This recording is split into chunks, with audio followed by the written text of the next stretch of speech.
Hey, this is Rachel from the Life Facilitator, and I am going to be doing a Traveler's Notebook memory keeping spread in my Simple Dory from Coco Daisy. I'm doing just a quick flip through of what I've done so far.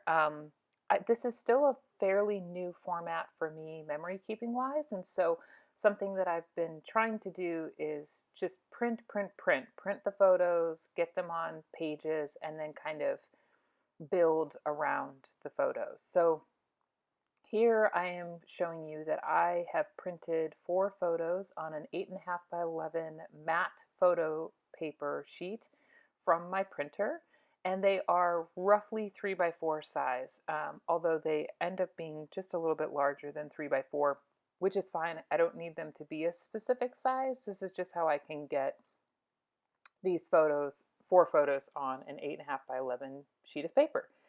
All right, so I am going to be focusing today on the rub-ons and the stickers, but I'm also going to use the adhesive pocket, and I will take the adhesive off the backer. To placement purposes, I trimmed the backer so that I can get a better sense of the size of the pocket. Here I am cutting out the rub-ons, the ones that I think I want to use for this spread. I find that with rub-ons, it's just easier to cut out the rub-ons with the backing, and then rather than trying to rub on with it still attached to the sheet, because you can have a bit of a rub-on nightmare if you rub the wrong rub-on. So many times I just said rub-on. Anyway, so I am now going to, after I've cut out the ones I know I want to use, I'm going to work on adhering the first couple rub-ons, and I am actually going to put a few of the rub-ons on my photos, and the way I'm able to do this pretty easily is because I'm using matte photo paper, so they're going to stick really well. I think you could probably do this with a glossy photo, but I tend to prefer matte photos, mostly because it's a sensory thing. I don't love glossy photos, and so this helps in my favor in this case with the rub-ons. So just adding a couple sentiments, and the reason I like adding the sentiments to the photos is because it looks like I did some fancy Photoshop work, but really it's a rub-on, so that's kind of fun. And I am documenting a day at the pool, at our condo pool, and it was a rare occasion because there was nobody there. And this pool is usually packed, not like packed, but like there's usually quite a few people at the pool. But it happened to be kind of an overcast day, and it happened to be like a Monday at 2 p.m. And you know, we lucked out, and so I wanted to make sure to note this, especially during this time of COVID and trying to stay safe and kind of social distancing and all that stuff. A like day at the pool with nobody around was particularly enjoyable.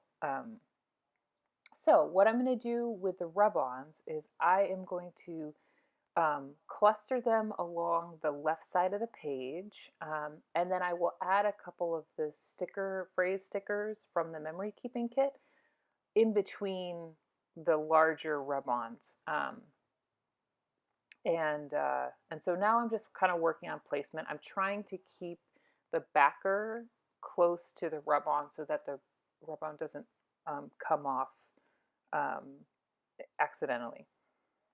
I'm going to add a rub-on to the pocket, and I'll be honest, I was a little nervous about this because I know you can add the rub-ons to like acetate and to vellum, but I was a little bit unsure how this would turn out, and it actually turned out fine. It turned out great, so I was pretty excited about that. You missed me like cheering behind the camera that it actually worked.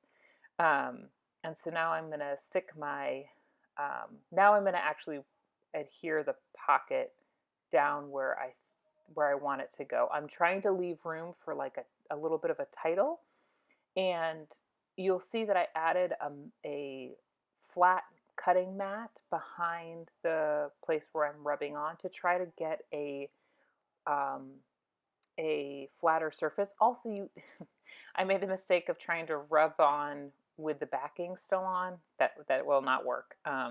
So make sure to take the backing off. Um, and this one turned out well.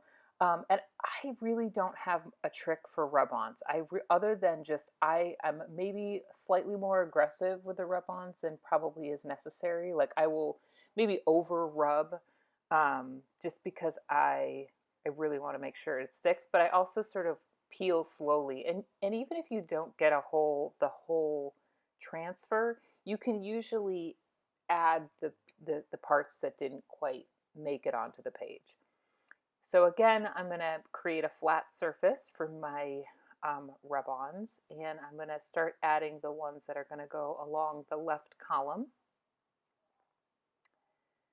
And I between the rub-ons and the stickers, I'm like totally, well, I'm in love with this kit regardless, but I loved these like really graphic lettering, like the "Let's Relax." I think it was that's just really neat. This one gave me a little trouble, and it's because there's just a lot to transfer, especially with that relax in like a solid color. But it turned out fine. Everything, it worked out in the end. And sometimes with rub-ons, like it's okay if it looks a little, if it looks kind of stamped, and stamps aren't perfect. So, and at the end of the day, it's not really going to matter. It is fun to try though. And so here I am, just using a black pen to fix the areas that didn't quite rub correctly. And then once I have the rest of the rub-ons, which is what I'm showing here, is I have added a couple of the stickers, and some of the stickers had a white background, and so I decided to use my mild liners to add some color to them. And so I will be wrapping up this spread. You'll see, I'll show a close-up of it so that you can get a chance to see how it looked totally completed. And I hope you enjoy watching this memory keeping in a traveler's notebook. This is such a fun format, and I hope if you haven't tried this type of format that you give it a try. Thanks so much for watching, and I will see you in my next video. Bye!